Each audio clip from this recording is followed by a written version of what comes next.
All right, this video is going to go over some of the cardiac information in the lecture. I'll probably split it up into a couple of different videos, but I'll start with the cardiac anatomy. So as everybody knows, you have the right atrium and the left atrium, the right ventricle, the left ventricle. The blood will enter the right atrium through the superior or the inferior vena cava, and that's coming from the body and going into the right atrium. And then it will go through the tricuspid valve right here into the right ventricle. And then from the right ventricle, it will go through the pulmonic valve, which is right, let me get a pen, a pulmonic valve, which is right here, and go through the pulmonary arteries into the lungs. And then it will pick up oxygen from the lungs, from the capillaries in the lungs, and then it will come back through the pulmonary veins. A question that it might trip some people up, you always associate blue with veins and red with arteries. However, this is the only one in the body that is mismatched, so the blue here is actually an artery because it's deoxygenated blood, because it's going to the lungs to pick up oxygen. So again, arteries carry things away, but yes, it's deoxygenated because it's carrying it to the lungs to get oxygenated. Then it comes back through the pulmonary veins. There's two from each lung, and then they'll come into the left atrium. From the left atrium, it goes through the mitral valve into the left ventricle, and then it goes through the aortic valve. I didn't color this. This is the aortic valve, go through the aorta, aortic trunk, and to the body.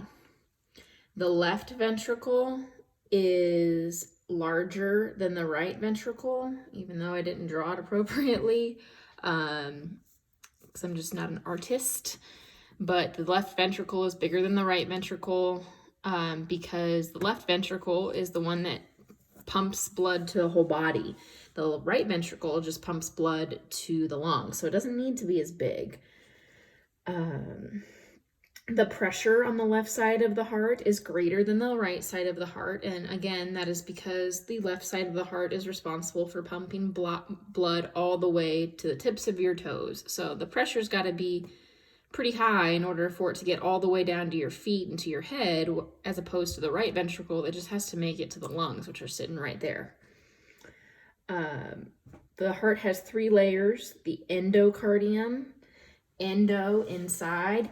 It's the innermost layer, and that's the layer that is actually touching the blood. So it's the endocardium. It's touching the blood right there. It's made of simple squamous epithelium and connective tissue like collagen. The middle layer contains the myocytes, and it's called the myocardium. The myocytes is the the cells that are responsible for the heart contracting. So it's got the sarcoplasmic reticulums, it's got the actin, the myosin, that is the myocytes. The pericardium is the outermost layer, and it actually has two layers. So this is the pericardium, and there's just, I didn't draw it, but it's got another little layer there too. It's made, the fibrous pericardium is made of connective tissue and provides the heart with stability by connecting it to the sternum and to the diaphragm. The serous pericardium has two layers. The epicardium, which is the visceral layer. Visceral always means closest to the organ, and it directly lays over the heart. It contains the coronary arteries. And then the parietal layer is above the epicardium, and it's underneath the fibrous pericardium. So the fibrous pericardium is the very outmost. Think of that because it's got connective tissue and it provides it with stability. So you want your shield, your armor shield, that's going to provide you with stability and protection. You're not going to want to wear that under like a hoodie, you're going to want to wear that on the very outside. So the fibrous pericardium is on the very outside. And then underneath that, you have 2 additional layers of serous pericardium, which is the epicardium and the parietal layer.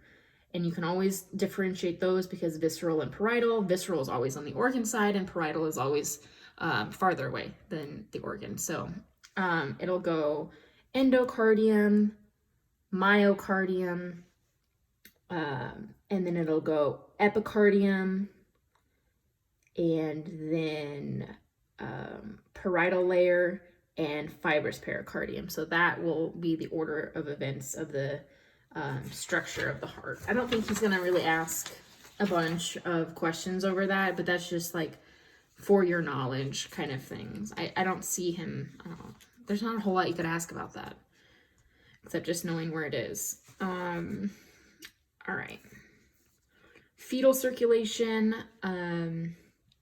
So before a baby's born, we know the placenta is what provides blood flow from mom to baby. So how the heart functions and how the circulatory system functions with a baby is different in utero versus out in the world. Blood is shunted from some areas and mixes in other areas. The umbilical vein receives oxygenated blood from the placenta. So the vein takes blood from the placenta that's attached to the uterus, and it connects to the hepatic circulation.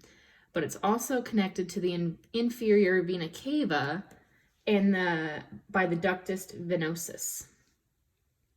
So the ductus venosus allows the oxygen-rich blood to enter the inferior vena cava via the umbilical vein, and some blood does enter the hepatic circulation also. From the inferior vena cava, the blood is emptied into the right atrium, as it normally would. The most oxygenated blood in the right atrium is shunted through the foramen ovale. And so there's a hole between the left and the right atrium.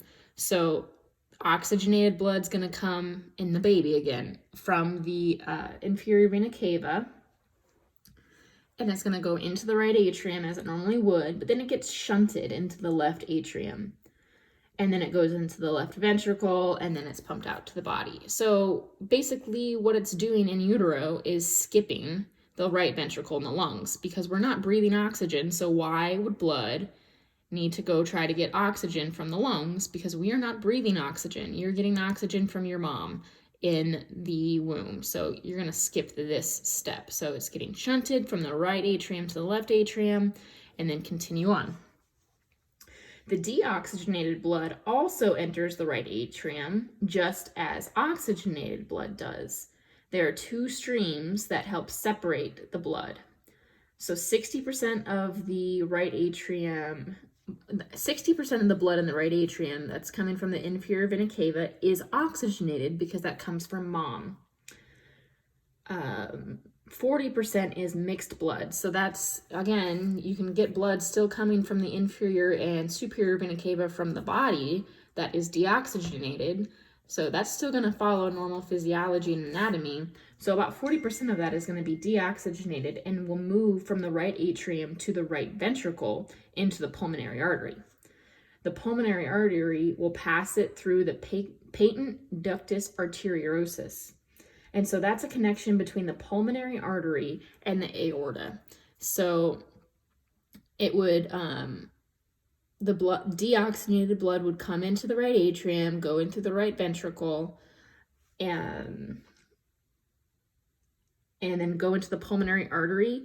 But then there's a patent ductus arteriosus that anastomoses the aorta and the pulmonary vein.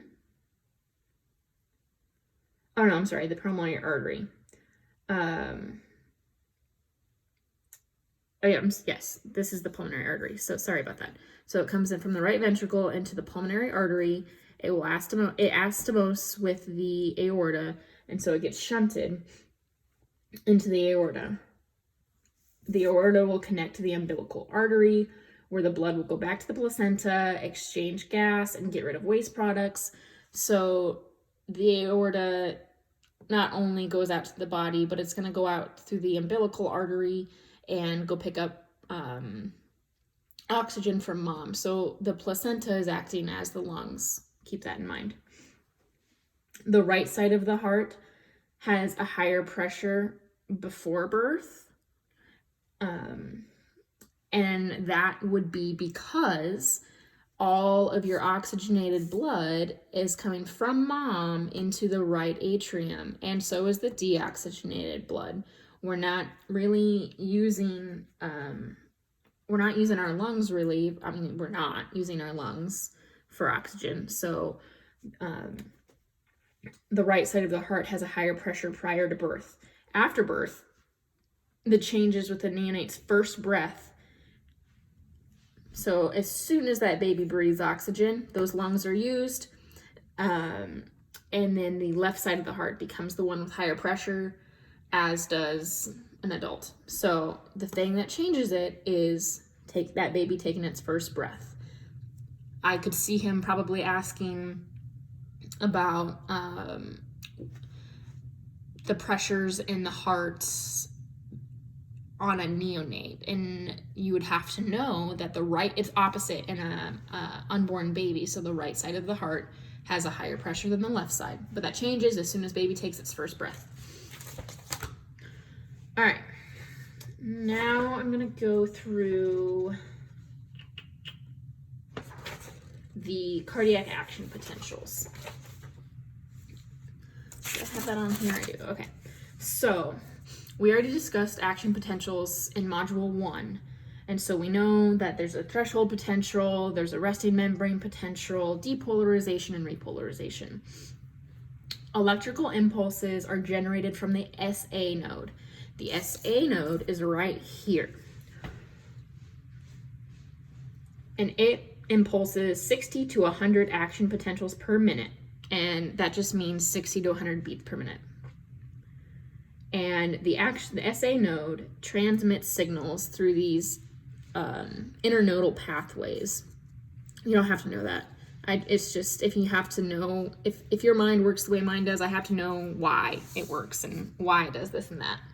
So the SA node can trigger itself, and when it triggers itself, it will send conductions through the internodal pathways and the Bachmann's bundle.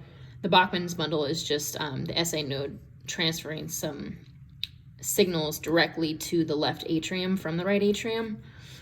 But eventually these Bachmann bundles also kind of curve back over and loop around to the AV node. So what you need to know is the SA node triggers itself 60 to 100 times a minute, hence our normal heart rate is, well, like 60 to 90, but 60 to 100, anything over 100 is tachycardic. So this is what is the pacemaker of the heart, the SA node. And then it signals down and triggers the AV node. The AV node is also in the right atrium, but it's right above the tricuspid valve. So it's lower in the right atrium.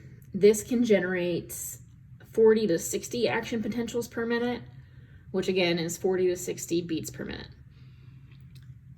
Now, if your SA node fails, your AV node can also stimulate itself, but again, you're only going to be getting 40 to 60 beats per minute.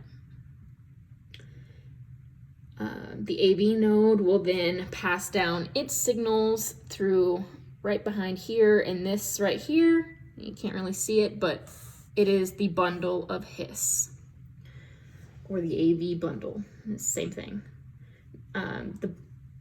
The AV node will stimulate the bundle of His, which then stimulates the left and the right bundle branch, which goes into the Purkinje fibers. So just from the beginning, the SA node stimulates itself. It will then loop down and stimulate the AV node, which sends signals to the bundle of His, which travels down to the right and left bundle branches, which go into the Purkinje fibers.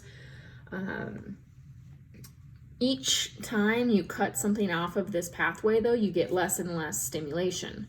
And that makes sense. So if you're starting at the SA node, it's 60 to 100 beats. Here it's only 40 to 60. Here the bundle of His is less than 40, and then your bundle branches, no, it says the bundle branches can do less than 40. So if you're both of your SA and your AV nodes fail, and you're just working off of your left and right bundle branches, you're gonna have a really slow heart rate of less than 40. So if you see a question like that, where you have abnormal EKG and the heart rate is less than 40, and you're not getting, the PR, QRS, and it's not lining up correctly, you're blocking these nodes, and that's probably a complete heart block, because you're less than 40 beats per minute, and you can kind of use that to look at the clinical picture. So bradycardic, you might just have an SA node dysfunction, like a sick sinus syndrome. AV node would be 40 to 60, less than 40. Just kind of keep that in mind. All right, action potentials. We already went over, like I said, action potentials in module 1, but ventricular action potentials are generated by the bundle of His or the Purkinje fibers. So you can kind of look at the picture and figure it out. The bundle of His and the Purkinje fibers, they're right here in the ventricle, and the Purkinje fibers branch out into the ventricle, so that makes sense.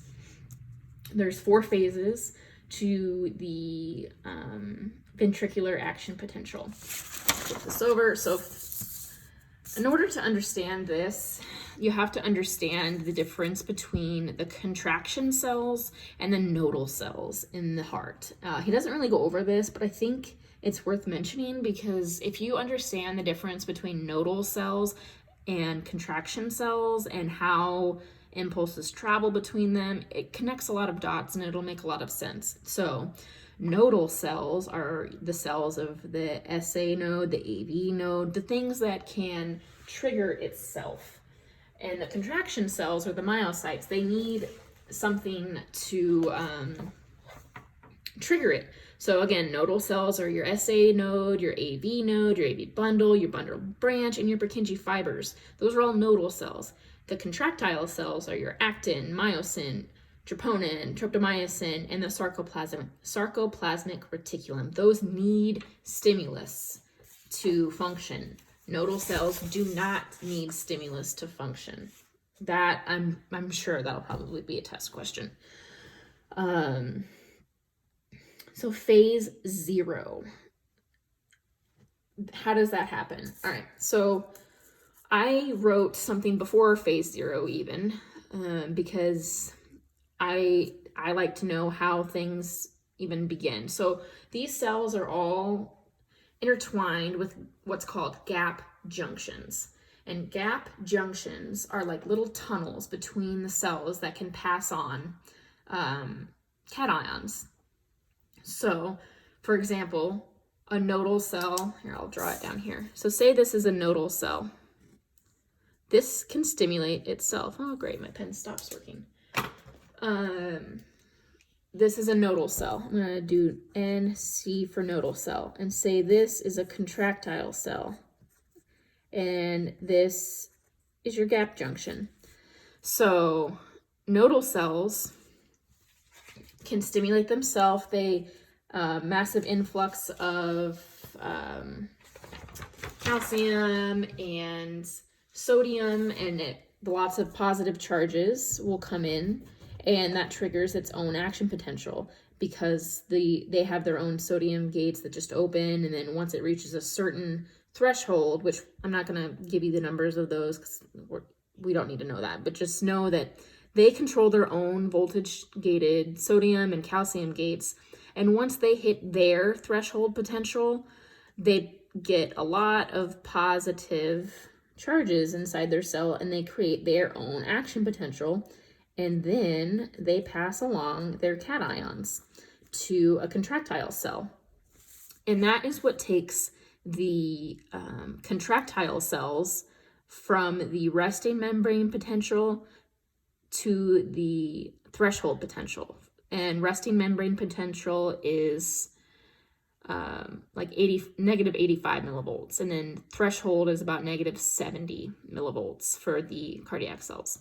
So you get from resting to threshold by the influx of cations from the nodal cells via the gap junction. And this is a gap junction. So that's what kicks it off to the action potential. Then in your contractile cells, voltage-gated sodium channels open and sodium rushes in. And that's giving a lot of positive charges inside of the cell, and that's what is depolarizing. So that's depolarizing. I think that's what it's called. Phase 0 is a rapid depolarization. Yep. And that is, again, because of the sodium influx, because the sodium channels opened because you hit threshold potential. Phase 1 is the initial repolarization of the cell. Phase 1 is because we got all the way up to about positive 10. Don't worry about that number. You just get up, and once you hit a certain number up here, I think I saw a source that said about positive 10 millivolts, but again, don't worry about those numbers. The potassium gates open, and then potassium ions start to leave the cell, but kind of slow. So see how this is really steep and this isn't really as steep? This is the initial repolarization, phase 1. Phase 2 is a plateau, and it's a plateau because calcium ions are going to start entering the cell. However, calcium, which is a positive ion, enters the cell, but potassium is still leaving the cell. So a positive in, a positive out, a positive in, a positive out. What does that leave you with? That leaves you with no net change. So it's going to plateau. That makes sense, right? And then this is going to trigger the influx of calcium.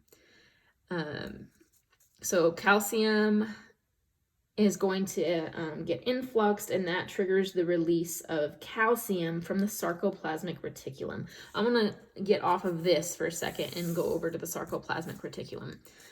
So again, I'm not an artist, but here's the sarcoplasmic reticulum. Here are some receptors.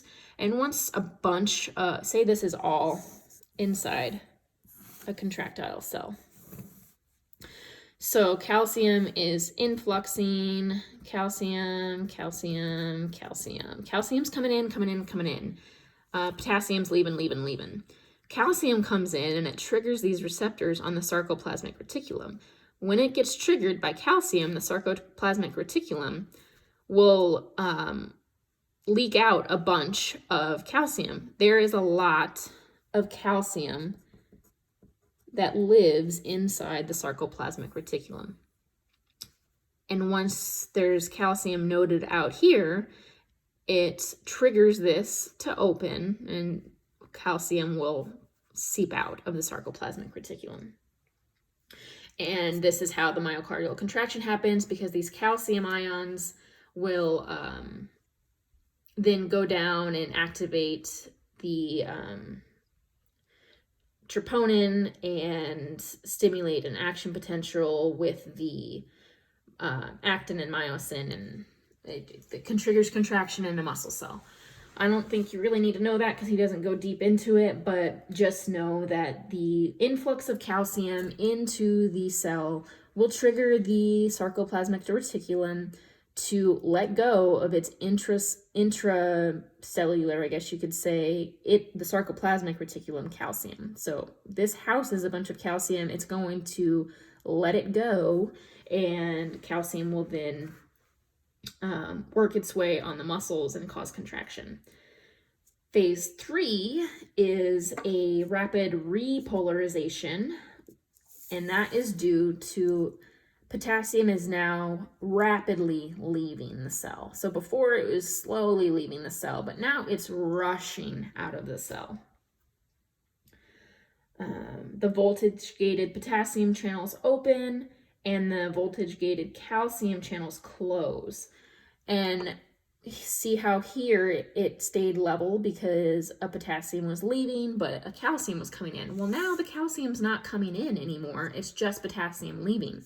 And the reason why the calcium channels have to close is because if you were to continue to let calcium come in and trigger your sarcoplasmic reticulum, your heart would be continually contracting. You would have no time to rest, and your heart has to rest, or else it's gonna just get tired out. So those calcium channels close, the potassium channels stay open, potassium rushes out of the cell, you get a rapid repolarization, and you go back down to resting membrane potential. Now you hang out there for a little bit, and that's phase 4, is it reaches the resting membrane potential again. And that's because the you're not getting sodium in, there's no calcium movement, and there's a little potassium movement. There's a high permeability from the potassium channels, but it's not leaking out anymore. You've got your resting membrane potential, and then it'll rest for just a couple of split seconds, really, not even a second, and then it'll go through this again. So again, in review, the cations come from the nodal cells through the gap junction. That'll make it hit its threshold. Voltage-gated sodium channels open. This is depolarization, stage 0. Stage 1, or phase 1, potassium channels open, start to leave the cell slowly. And then once it reaches 0, don't worry about that number, just once it reaches 0, calcium channels open, and then a calcium comes in, a potassium goes out. Calcium in, potassium out, or yeah, calcium in, potassium out. So a positive in, a positive out. So it plateaus because you're not changing the charge, because you're not, it's one in, one out. And then calcium gates close, potassium rapidly leaves because it's not leveled out anymore by calcium coming in at the same rate. And then you hit resting stage 4.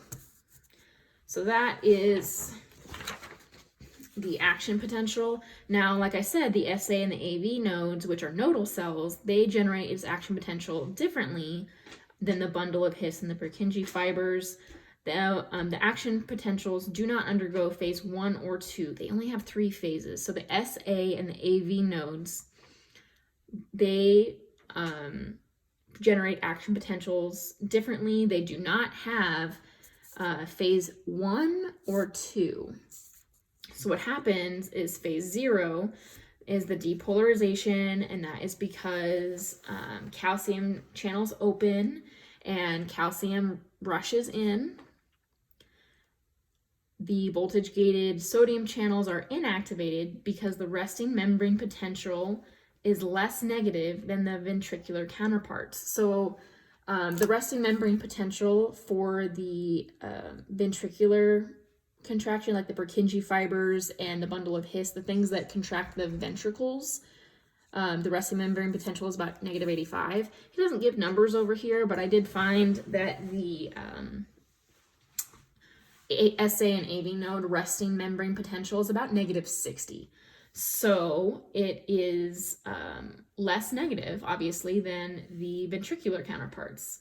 That results in a slow conduction of the impulse, which is used by the AV node. The AV node is slow to send its conduction from the atria to the ventricle. Now think about that. Why would the AV node, right here, why would the AV node want to be slower to transmit its impulses to the bundle of His? That is because you don't want to immediately contract the ventricles right after the atria contracts. You want to give the atrium time to contract and fill the ventricles before the ventricles contract. Because if they were to contract at the same time, you're not going to adequately fill the ventricles, and you're not going to get good cardiac outputs. That is why the AV node is slow to transmit its impulses. So again, phase 0 for SA and AV nodes. The voltage-gated sodium channels are not active because the resting membrane potential of those cells is less negative. So how phase 0, which is the depolarization, results in the SA and AV nodes is from voltage-gated calcium channels. Phase 3. So again, we skip 1 and 2 for SA and AV nodes. Phase 3 is repolarization, which results from the closure of the calcium channels and the opening of the potassium channels. So, again, same thing. You close the calcium channels and you open the potassium channels. Potassium's going to seep out of the cell, and you're losing positive charges. It's going to repolarize. Phase 4 represents a slow depolarization from the slow, spontaneous influx of sodium. This is what gives the SA and the A node, the AV nodes, the property of stimulating itself called automaticity. They do not need stimulus because they control their own sodium channels. That's probably going to be a test question. The SA and the AV nodes, which are responsible for contracting the atrium, sending signals through the atrium, they generate their own action potential by controlling their sodium channels. Their sodium channels is what gets the, just look at this picture. Say this is not the ventricular anymore. Don't look at the 85, don't look at any of this. But in the SA and the AV node, the sodium is what gets them from their resting to their threshold. It's because they can open up their sodium channels and get themselves to the threshold. Now, in ventricular cells, you get from resting to threshold by the influx of cations through the gap junction. That is the difference between the SA and AV nodes and then the ventricular conduction. So acetylcholine and the drug adenosine cause a decrease in the rate of depolarization. So if you decrease the rate at which you depolarize, what do you think is going to happen?